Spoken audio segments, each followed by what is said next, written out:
I'm gonna call to order the Montgomery County Board of Commissioners work session agenda meeting to order.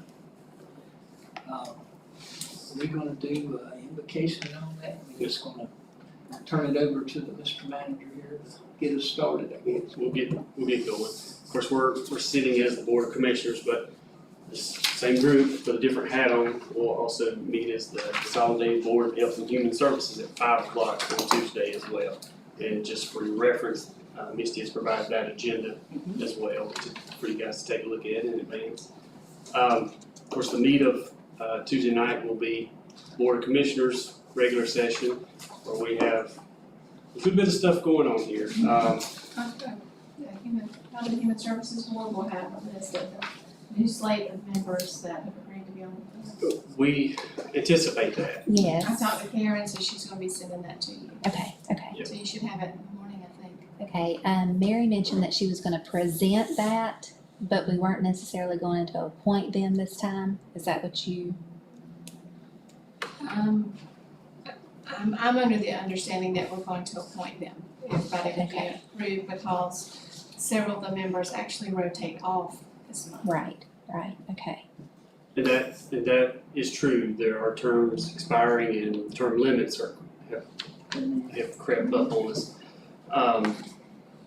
Unless there's some specific statute that I'm not familiar with, if for some reason we are unable to fill an expiring term, I believe the state law says that an expired term, whoever's in that continues to serve until they are relieved. Okay. Unless, I know the Health and Human Services Board is different because there's special statutes, but in a regular board, that would be the case.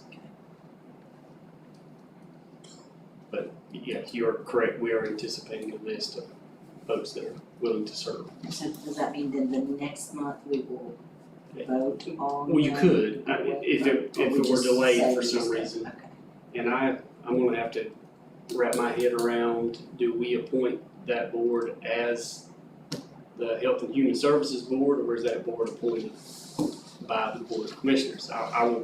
We'll find that answer out, but I'm not sure right now. Either way, it will be you 5 individuals, just depends on which hat you're It's gonna how have we're on. here, yeah. So we'll get that answered. Any other questions about the Health and Human Services agenda? Are they going to still try and take over that part from us? Or we don't have to sit as their board? No, Yeah. no, it's gonna remain.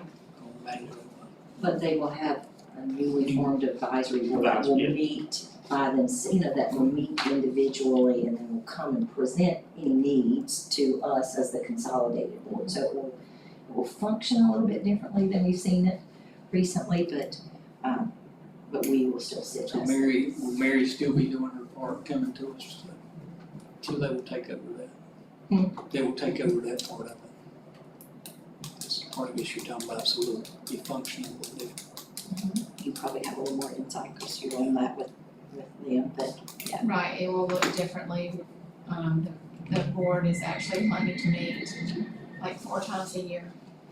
Unless there's, like a pandemic. So, but generally, the board, the members that we're gonna be presenting will meet and then we'll present to the consolidated board at a regular meeting. Yeah. Mary nor Stephanie will present, so it'll be that board presenting anything that needs to be brought to her attention. All right. Any other questions about that agenda?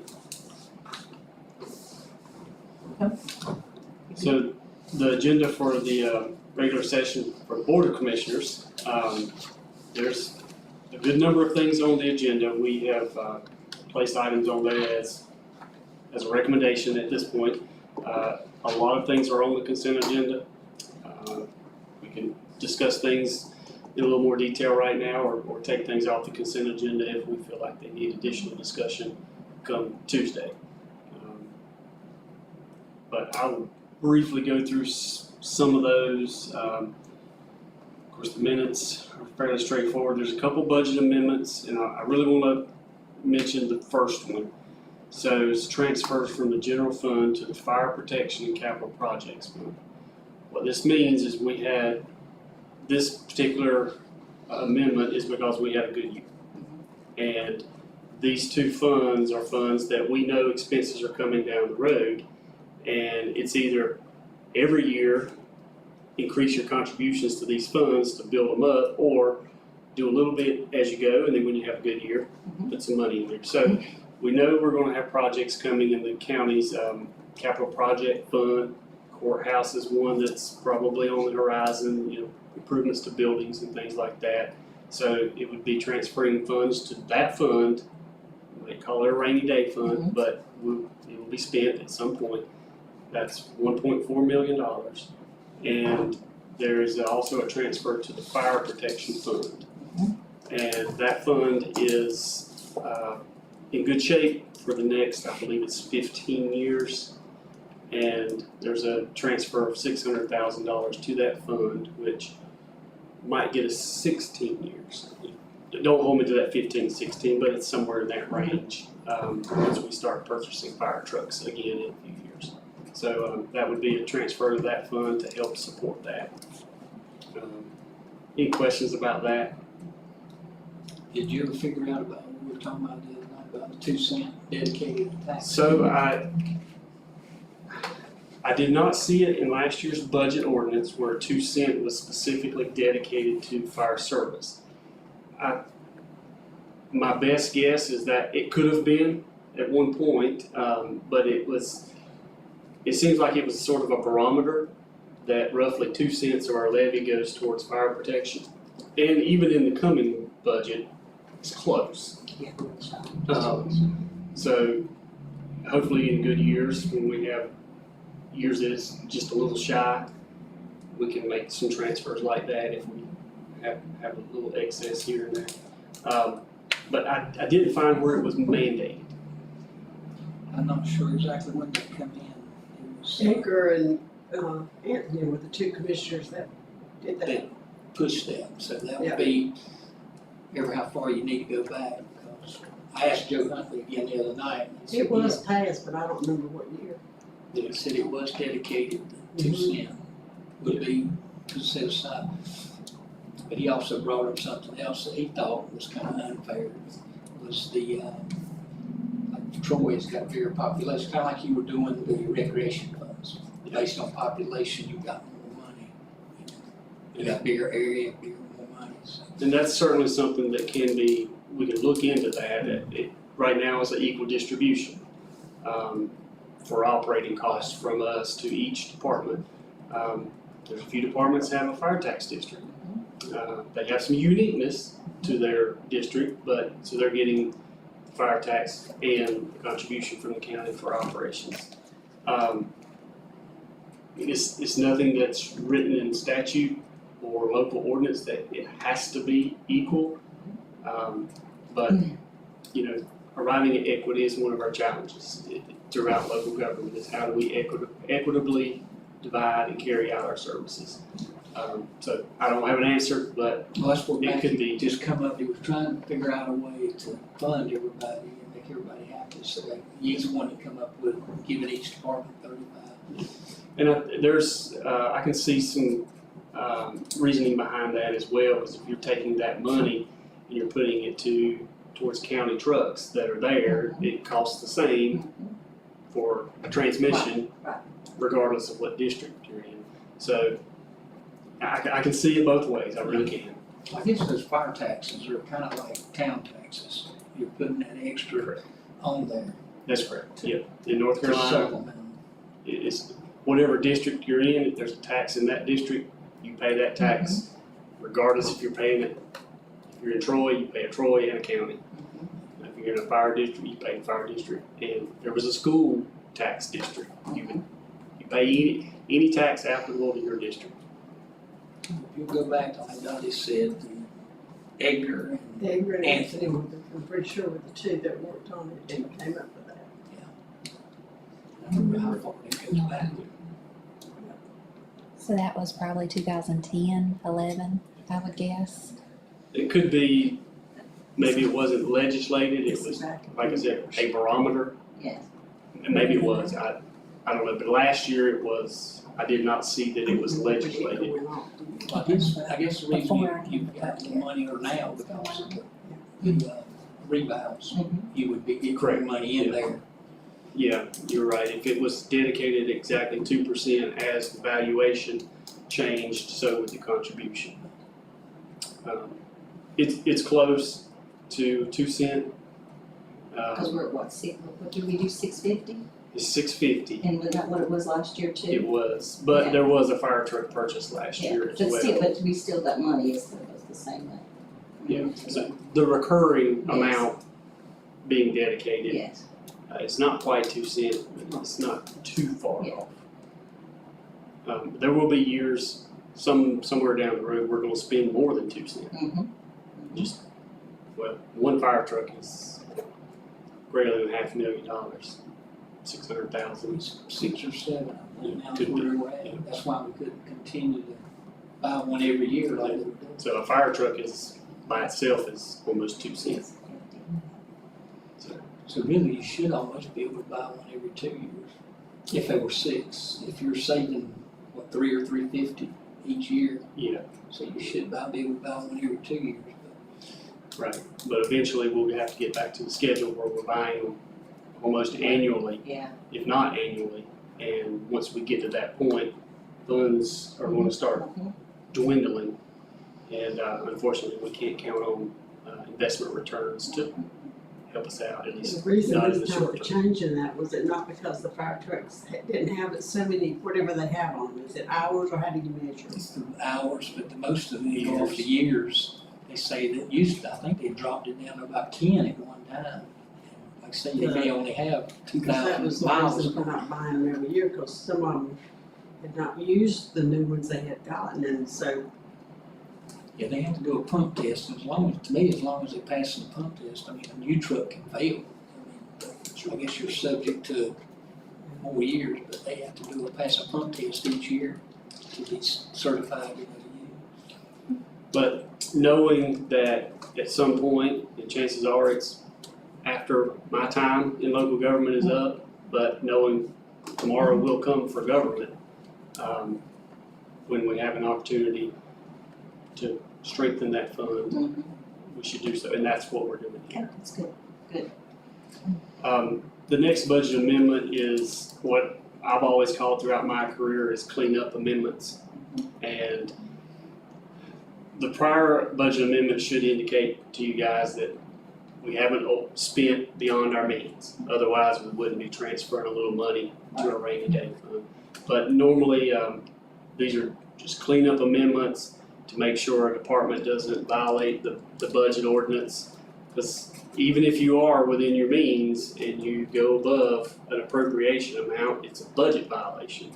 So you could be well into the black in the grand scheme of things, but you still have to make sure those departments are within budget. And so most of those amendments are just to do that. So none of those worry me as having a great fiscal impact. Let's see, the food services contract in CD's memo, I think it lists a per meal charge. But in aggregate, that's going to end up being a large amount. That's why this is not approved by me or CD administratively. It's going to the board. So, I think it was $4.45, I read $4.45, that yeah. today. but over time, it's going to Yes. add up to 6 figures. And Mid-South is who we have used for quite a while anyway, right, so that's. Yeah. They're existing in there. Speaking of fire trucks, Montgomery Central High has requested we donate a 1990 fire truck that I believe was previously used by the Bay Lake Fire Department. They do not use it anymore. There's a leak or something in the tank. There's something, but the school is that they may be using it now for some training, but to this action would officially give the truck to the schools for their fire training curriculum. Juneteenth day, Ms. Capel came before you guys last month and requesting that Juneteenth be considered as a holiday. I worked with her throughout the month, and we came up with a proclamation that you guys can consider that, brings notice to Juneteenth and helps, get her started on her path to hopefully have it recognized as a holiday one day. So does bring recognition to the day. Actually scheduling a holiday for the county takes a little more consideration. There's a fiscal impact. And if it were going to be an unpaid holiday, that would be a employment impact. So some things we should consider a little further for any holiday. Ms. Capel was understanding of that, and, but we did go over the proclamation, and she may be here. So I don't know if that's something we want to give her an opportunity to say something about or not, but she has seen it. Annually, all boards have to approve an audit contract. So the audit contract is in there. If I remember right, the fee was within my budget. I remember that much, and it's the same firm. In the 72, it's in the 70s. 72, I think. And we have to have, actually, the board hires the auditor, not management. So and that's the board's way. We're required to have an audit, but the board hires the auditor to make sure our operations and internal controls are in keeping with law and local policy. Do we know how many years we've used this same auditor? I want to say they're relatively new to I us. think only 1 year so far, so yeah.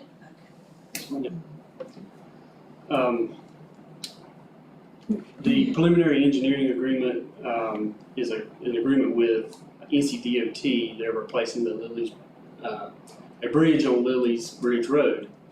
And one of our water lines is in the project area, so it has to be moved. And NCDOT will reimburse us for the cost, and this is an agreement to effectuate them reimbursing us for any cost. So I want to say this is just for engineering. It's around $10,000 or so in engineering costs that, upon approval of DOT as well, they will reimburse us for those charges. Sandhills quarterly report, registered deeds report, have 3 applications for fireworks, and The season. yes, and all of those fireworks are required to be approved by either the Board of County Commissioners or some cities. So that's why it's on the agenda. And then we have some appointments here to various boards as well. Any questions about anything on the consent agenda? Anything you feel like it doesn't need to be on the consent agenda? It's good to me.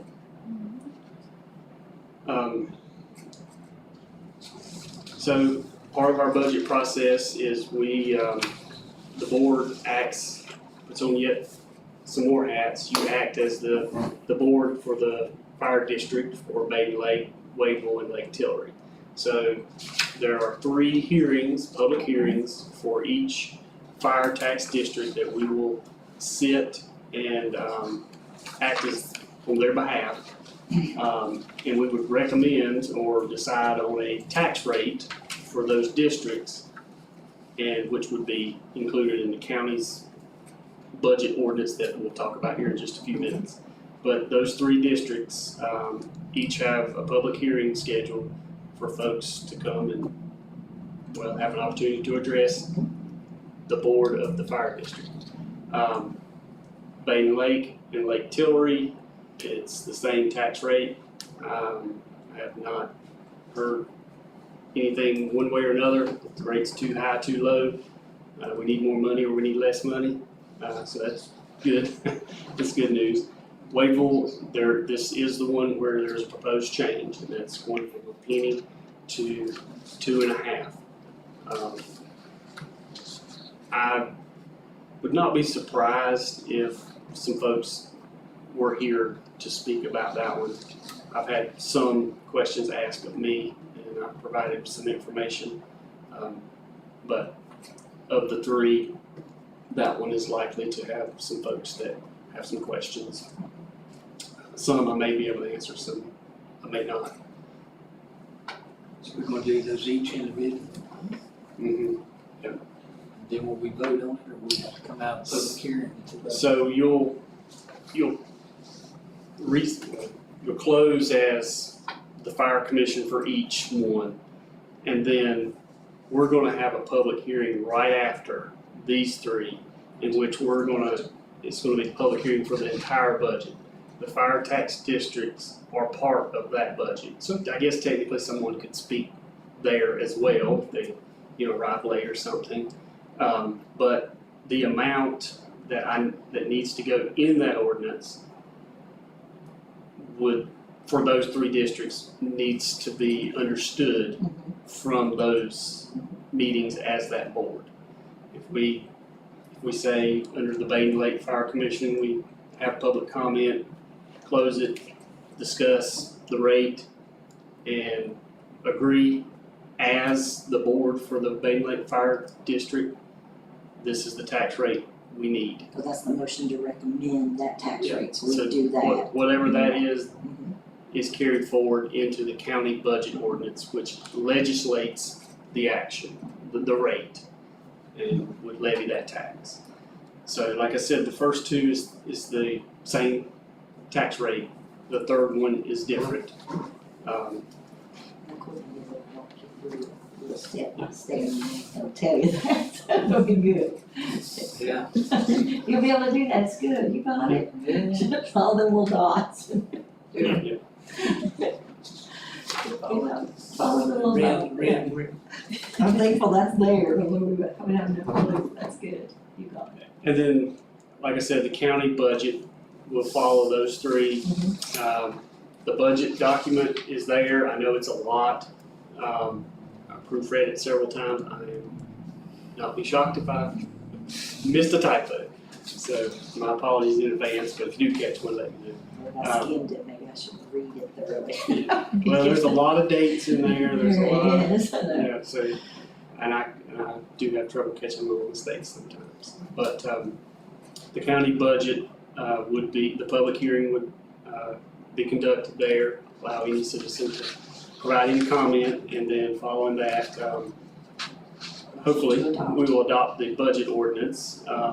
Budget ordinance looks a little different than the documents that I've presented today, but those were pretty documents. This is an ordinance, it's less. So it looks like It's less we see exciting. pretty much every year. It's a legislative document.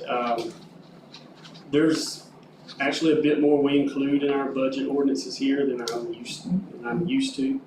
There's nothing wrong with that, it's just more to include there. Sometimes it's necessary. There are a few things that are unique each year to the county. For example, the supplemental retirement that we afford our employees. We're mandated to give a 5% supplemental retirement contribution for law enforcement by state law. But non-law enforcement individuals, it's not guaranteed in our personnel policy. So each year that's evaluated. So I would need to state that we're going to provide that for our employees in the budget ordinance. Because like I said, it's not stated otherwise. So that would be an example of something that's in there. Let's see if there's anything I probably need to bring to your attention. That is a long document. Fee schedule is included as well, and there were only a handful of fee changes, if I remember right. I think there were some addition fees that we Yeah, added in, but we for saw the- those for over the the jail. red and our stuff, yeah. Landfill fees for our franchise with those folks, that was changed, and maybe more. Yeah, it was little stuff. Yeah, nothing that is going to be very impactful to our citizens at large. The budget ordinance is on a departmental basis for particularly the primary government services fund. So that's presented slightly different than I presented it to date. The bottom line is the same. It's just broken out by department rather than function, and that's required by state law. It also talks about our enterprise fund, which is our water and small bit of sewer. Our trust and agency funds, that's listed in here as who's the authorized agents. Generally, it's me and the finance director. Restates some of our capital projects and our other special funds, like the fire truck fund, for example. So those things are stated in here.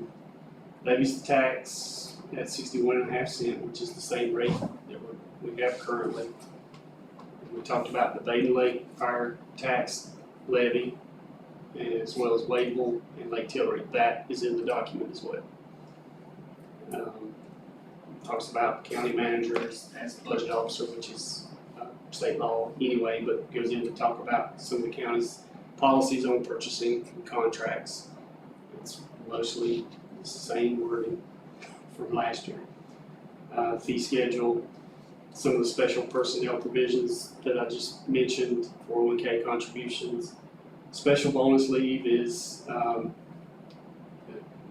Dottie may be able to explain this a little better than I can, but a few years ago or so, the county changed its vacation schedule to mirror the state schedule.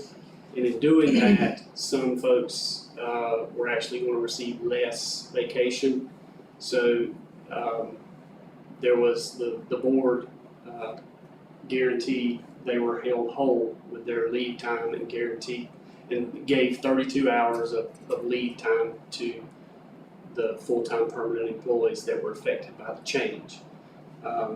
Now, that affected employees then, the difference between last year and this year is I've drew a line as to who is eligible. So if you were hired before July 1st of 2020, you're going to get it, because those were the folks that were affected. Folks hired after that didn't lose anything. I would be an example. So I shouldn't get it because I didn't lose anything. Right. So there's a line in the sand. Those that were affected will still get that. You had earned it already. That's right. If you were expected to get that, you were held whole still. So that's outlined in here, and that will probably be in every budget. Well, I guess we could technically put it in our personnel policy, but might be in every budget until the last person that was affected by that is no longer employed. And that's going to be decades probably. Performance pay, I mentioned that in my budget message. I would like to develop a program for performance pay. It's briefly outlined in here, who's eligible. And it does address some of the pay step plan that was put in place last year. So any individual that was expecting something as a result of that legislative action would still receive it. But anybody that wasn't employed at the time, that wasn't set to get something, would be subject to any, would pay plans going forward. So performance pay for next year is going to be a step towards what I hope would be a better program of evaluating performance. And there's several parts to that, but this year is going to be a stepping stone to a more robust program, I hope. So there'll be some explaining to do with our folks. I included a schedule of full-time employees. Mostly as reference, 217 is what's budgeted. Obviously throughout the year there'll be folks coming and going, and we won't have them all filled, and there may be shifts we have to make, but the budget ordinance binds us to not exceed a certain amount of appropriations for departments. So that's the ultimate control with personnel. And I also listed the pay grades and I included an adjustment of the 1.4% inflationary factor. So all the weird looking numbers there are because of an inflationary factor being applied to it. And to the right of that, this is new for the county. There's actually math behind it. There's a mathematical model to how you can evaluate performance and provide performance increases. And so the way I've got it calculated is if you were in a certain pay range, this is how much of a performance increase you can get. And I listed that amount here. Like I said, mostly for reference, but nevertheless, it's here. And if you're following a particular pay grade, that's what kind of performance increase you could potentially receive. I will mention that with the action to raise salaries last year, it did throw a few little kinks in some pay ranges, and I mean, all in all, it was great. It helped bring up the wages for lots and lots of folks, but there are, like most actions, sometimes there are some unintended consequences. So there are some adjustments that I feel certain I'm going to have to make throughout the year just to make sure we're avoiding compression where we can, avoiding any internal equity issues as with regards to pay. So I envision there'll be some minor changes throughout the year, but my hope is a year from now, when we've had the opportunity to go through some consulting, we'll have an updated classification schedule, and I would bet there's going to be more grades through 14.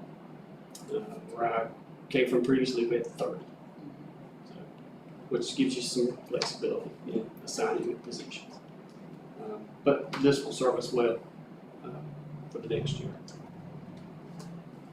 That's the budget ordinance in a nutshell. Anybody have any questions?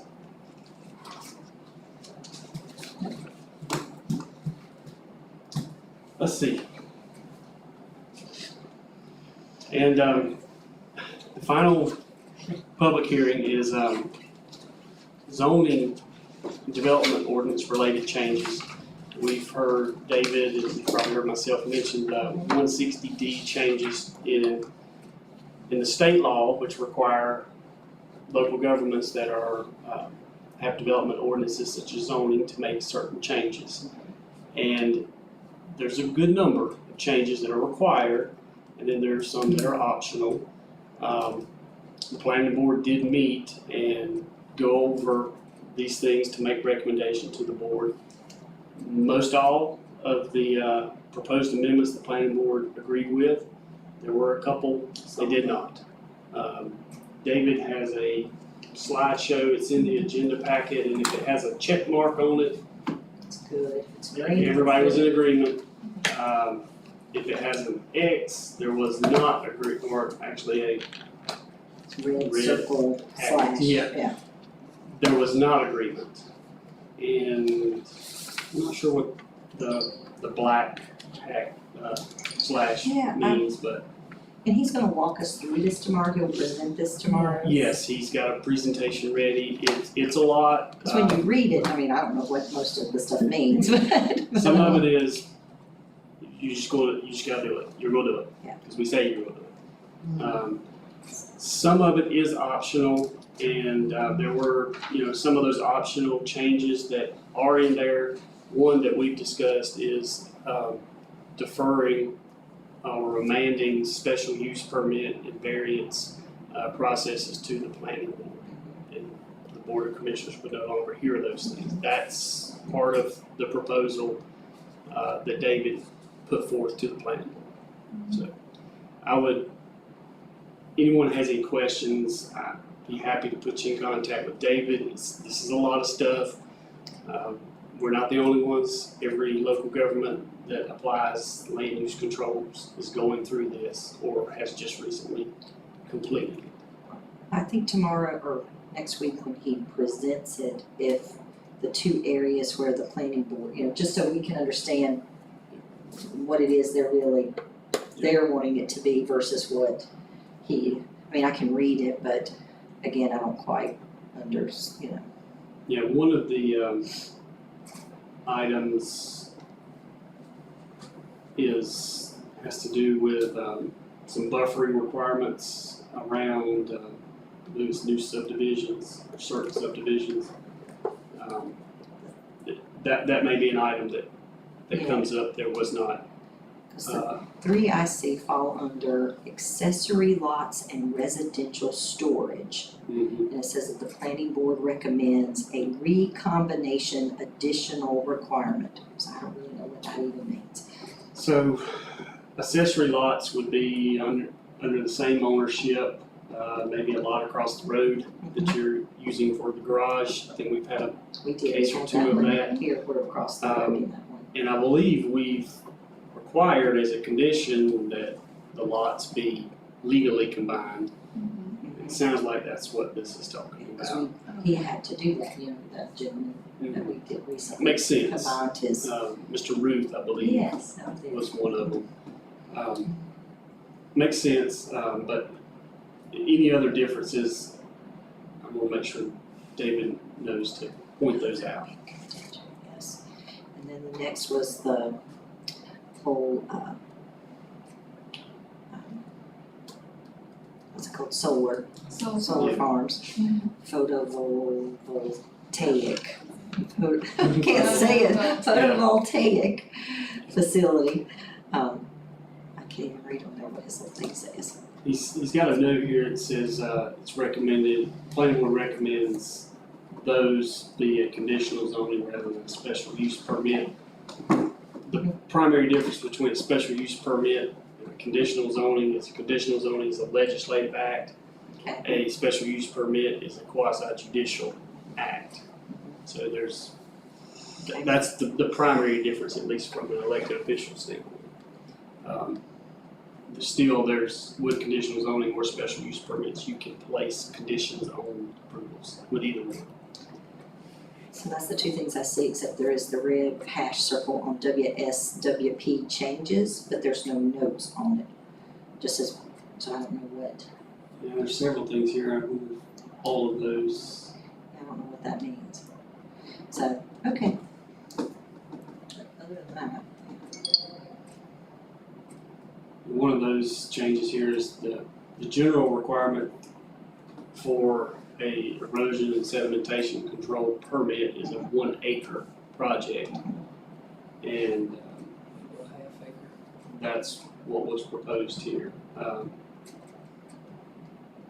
So David can, okay, help us with that, and we do have some watersheds in the county that make for some unique development criteria in those districts to protect the watersheds.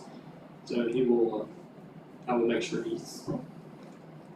he distinguishes what's proposed, what the planning board recommends, and try to reconcile any differences. so a question in just the overall changes, at the beginning, it says we must have an up-to-date comprehensive plan or land use plan by July 1st of next year. Does that mean we have to have work done? Is somebody coming in to do that for us? So we'll lean heavily on planning Okay. services.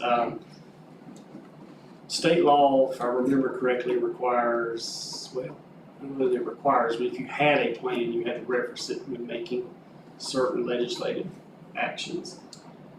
I think what this is saying is you have to have a plan. Because municipalities had to do it by this year, July 1st, They right? have to So go down all their the boards. towns, everybody had to do that. So now I guess it's at a county level where we now have to, Not surprised. make it. Most cities have had long-range plans for a long, long time and usually update them every 10 to 20 years. I know I went through one a couple years ago. It was painful, but I think some folks misunderstood what was going on.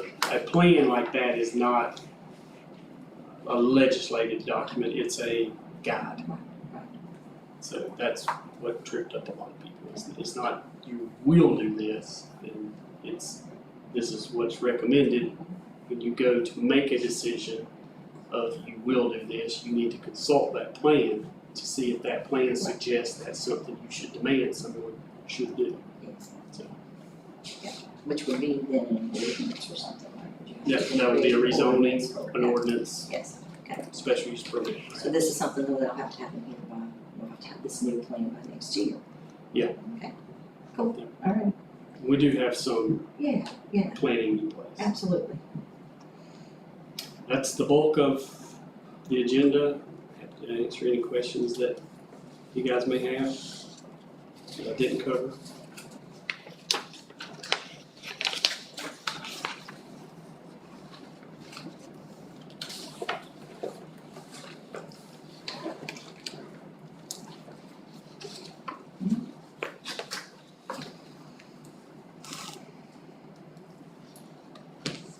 Couple items I have, I got a call, I guess you got a call yesterday from Ms. Morris.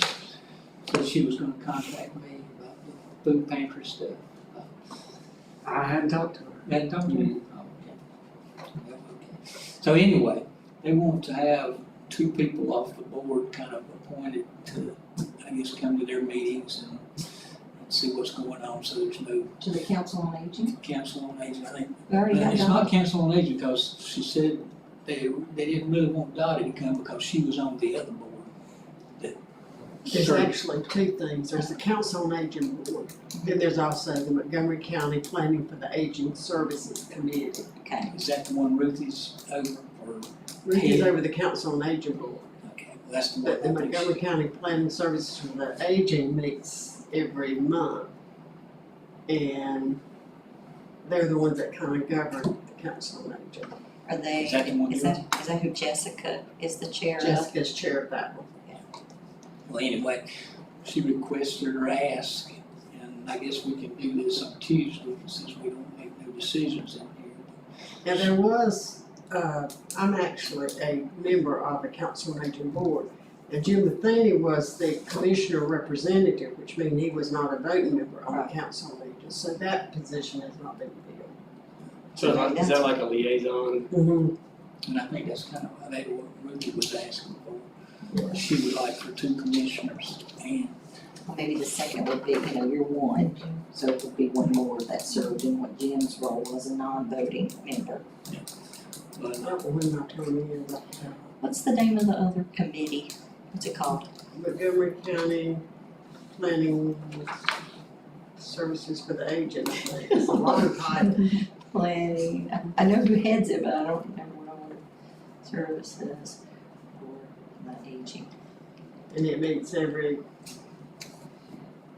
Actually, I think she was Third. sending it to. I think it's every opportunity for that person third did. Monday down at the Property Extension, that's where they've been meeting, What time of day did they meet? 10:30 in the morning. And there's always, PTRC right there, Bob is usually the one that's there.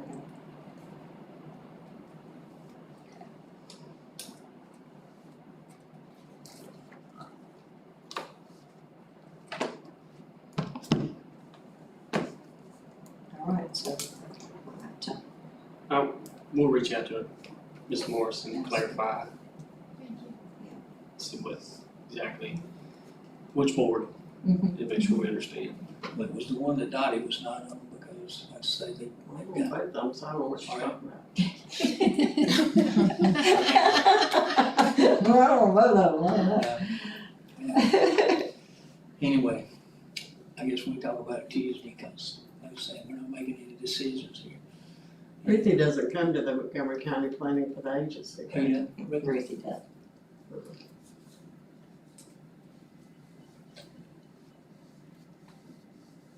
She had another one?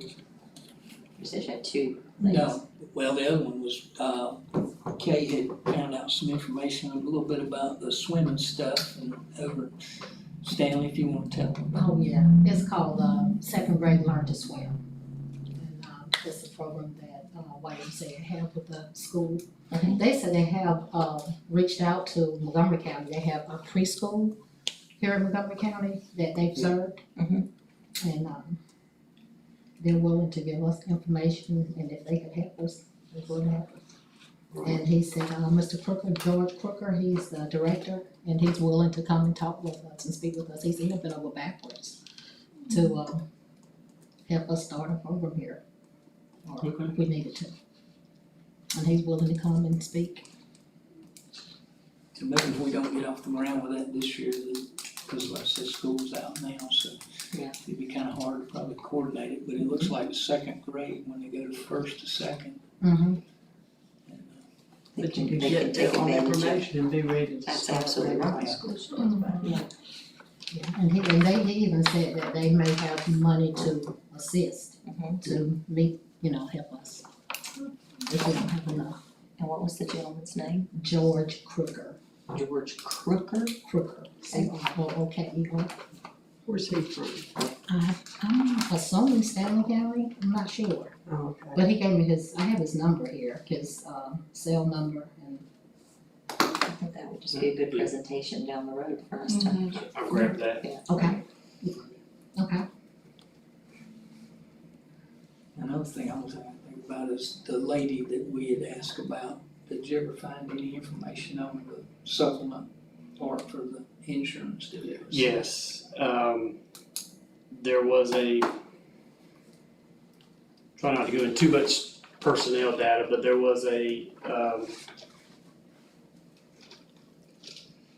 document that outlined what the county would provide and at how much, and, that document we did find that told the individual what their contribution would be. So, I mean, the county you can always increase a benefit, but it was what we found indicated what they're receiving. Gotcha. What they're receiving is adequate to Is, what well, what they're receiving. it was what was promised. And I haven't called her back either. I was waiting to find out what he found out, if it was Bethany had. supposed to increase or. She signed a statement that she oh, understood and agreed to that. okay, They found that in her okay, okay. conversation. And that's probably universal for folks that were in a similar I circumstance. think Polly was another one that had called about it. She had reached out to me about that one a couple of years back. Can we make sure Renee has circled back up to them? If she had.